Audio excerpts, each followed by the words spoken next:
जय श्री राम। नमो नारायण। हर हर महादेव। पुरुषोत्तम मास का महात्मा का अध्याय दूसरा।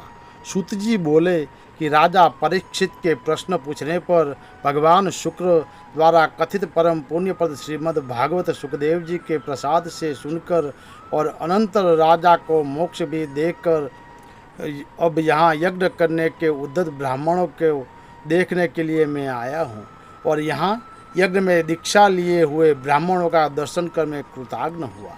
ऋषि बोले, हे साधो, अन्य विषयों की बात को त्याग कर भगवान कृष्ण द्वैपायन के प्रसाद से उनके मुख से जो आपने सुना है वही अपूर्व विषय है। सूत, आप हम लोगों को से कहिए। हे महाभागा, संसार में जिससे परे कोई सार नहीं है, ऐसी मन को प्रसन्न करने वाली और जो सुधा से भी अधिकतर हितकर है, ऐसी पुण्य कथा हम लोगों को सुनाइए। सूत जी बोले, विलोप यानी कि ब्राह्मण के चरु में क्षत्रिय का चरु मिल जाने से उत्पन्न होने पर भी मैं धन्य हूँ। जो श्रेष्ठ पुरुष भी आप लोग मुझसे पूछ रहे हैं, भगवान व्यास के मुख से जो मैंने सुना है वह यथाज्ञान मैं आपको कहता हूँ कि एक समय नारद मुनि नर नारायण के आश्रम में गए, जो आश्रम बहुत से तपस्वियों, सिद्धों तथा देवताओं से भी युक्त है और बैल, बहेड़ा, आंवला, बेल, आम, अमड़ा, केथ, जामुन, कदम्बागी और भी अनेक वृक्ष सुशोभित थे। भगवान विष्णु के चरणों से निकली हुई पवित्र गंगा और अलकनंदा भी वहाँ से बह रही है। ऐसे श्री नर नारायण के स्थान में श्री नारद मुनि ने जाकर उन परब्रह्म नारायण को, जिनका मन सदा चिंतन में लगा रहता है, जिसके जितेंद्रिय काम क्रोधाग्नि छो शत्रुओं के जीते हुए अत्यंत प्रभा जिनके शरीर से चमक रही है, ऐसे देवताओं के भी देव तपस्वी नारायण को साष्टांग दंडवत प्रणाम कर और हाथ जोड़कर नारद मुनि व्यापक प्रभु की स्तुति करने लगे। नारद जी बोले, हे देवादिदेव, हे जगन्नाथ, हे कृपा सागर सतपते, आप सत्यव्रत हो, त्रिसत्य हो, सत्य आत्मा हो और सत्य संभव हो। हे सत्योयने, आपको नमस्कार है।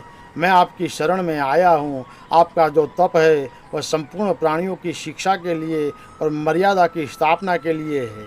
यदि आप तपस्या न करें तो जैसे कलयुग में एक पाप के करने से सारी पृथ्वी डूबती है, वैसे ही कि एक पुण्य करने से सारी पृथ्वी तरती है, इसमें तनिक भी संशय नहीं है। पहले सत्ययुग आदि में जैसे एक पाप करता था तो सभी पापी हो जाते थे, ऐसी स्थिति हटाकर कलयुग में केवल कर्ता ही पापों के लिप्त होता है। यह आपके तप की स्थिति है। हे भगवान, कली में जितने प्राणी हैं सब विषयों में आसक्त है, स्त्री पुत्र गृह में लगा है।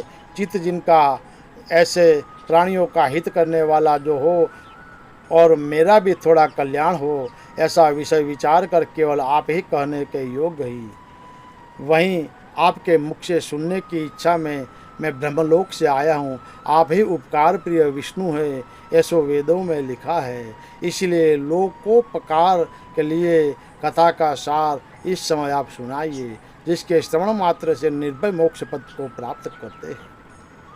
इस प्रकार नारद जी का वचन सुनकर भगवान ऋषि आनंद से खिलखिला उठे और भुवन को पवित्र करने वाली पुण्य कथा आरंभ की।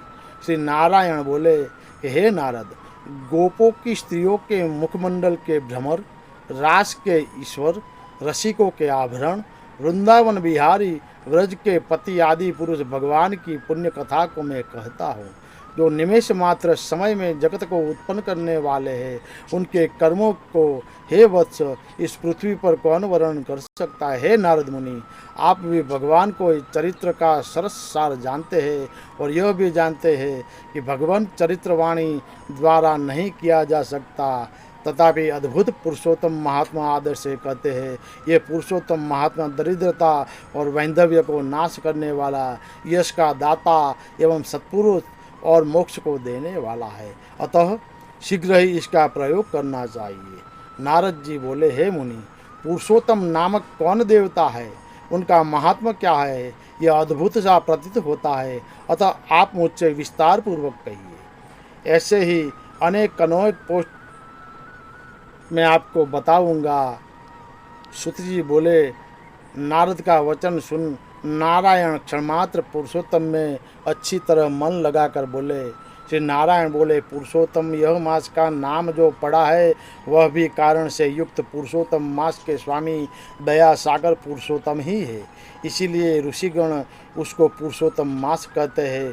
पुरुषोत्तम मास के व्रत करने से भगवान पुरुषोत्तम प्रसन्न होते हैं।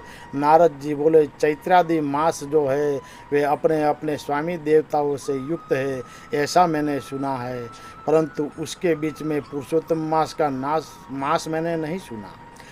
पुरुषोत्तम मास कौन है और पुरुषोत्तम मास के स्वामी कृपा के निधि पुरुषोत्तम कैसे हुए? हे कृपा निधि, यह मुझसे कहिए। इस मास का स्वरूप विद्वान को सहित हे प्रभु कहिए।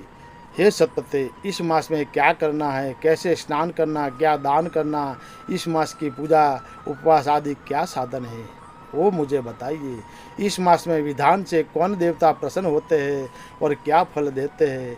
इसके अतिरिक्त और जो कुछ भी तथ्य हो वह हे तपोवन मुझे कहिए। साधु दिनों के ऊपर कृपा करने वाले होते हैं, बिना पूछे कृपा करके सदुपदेश दिया करते हैं। इस पृथ्वी पर जो मनुष्य दूसरों के भाग्य के अनुवृत्ति, दरिद्रता से पीड़ित, नित्य रोगी रहने वाले, पुत्र चाहने वाले, जड़ गूंगे, ऊपर से अपने के बड़े धार्मिक दर्शाने वाले, विद्याविहीन, मलिन वस्त्रों को धारण करने वाले, नास्तिक, परस्त्रीगामी, नीच, जर्जर दासवृत्ति करने वाले, आशा जिनकी नष्ट हो गई है, संकल्प जिनके भग्न हो गए हैं, तत्व जिनके क्षीण है, कुरूपी, रोगी, कुष्ठी, टेढ़े मेढ़े अंग वाले, अंधे, इष्ट वियोग, मित्र वियोग, स्त्री वियोग, आत्मपुरुष वियोग, माता पिता विहीन, शोक दुख आदि से सूख गए हैं, अंग जिनके अपनी इष्ट वस्तु से रहित उत्पन्न हुआ करते हैं, किस अनुष्ठान करने से और सुनने से पुनः उत्पन्न हो, हे प्रभु ऐसा प्रयोग हमको सुनाइए। वैंधव्य, वंध्यादोष, अंगहीनता, दुष्ट व्याधिया, रक्तपीत आदि मिर्गी, राज्य भाक्षी जो दोष है, इन दोषों से दुखित मनुष्य को देखकर हे जगन्नाथ मैं दुखी हूँ, अतः मेरे ऊपर दया करके हे ब्राह्मण मेरे मन को प्रसन्न करने वाले विषय को विस्तार से कहिए। हे प्रभु आप सर्वज्ञ है, समस्त तत्वों के आयतन है। सुति जी बोले, इस प्रकार नारद के परोपकारी मधुर वचनों को सुनकर देव नारायण चंद्रमा की तरह शांत महामुनि नारद से नए मेघ के समान गंभीर वचन बोले। इतनी श्री बृहन्नारदीय पुरुषोत्तम महात्म्य द्वितीय अध्याय समाप्त होता है। जय श्री राम। नमो नारायण। हर हर महादेव।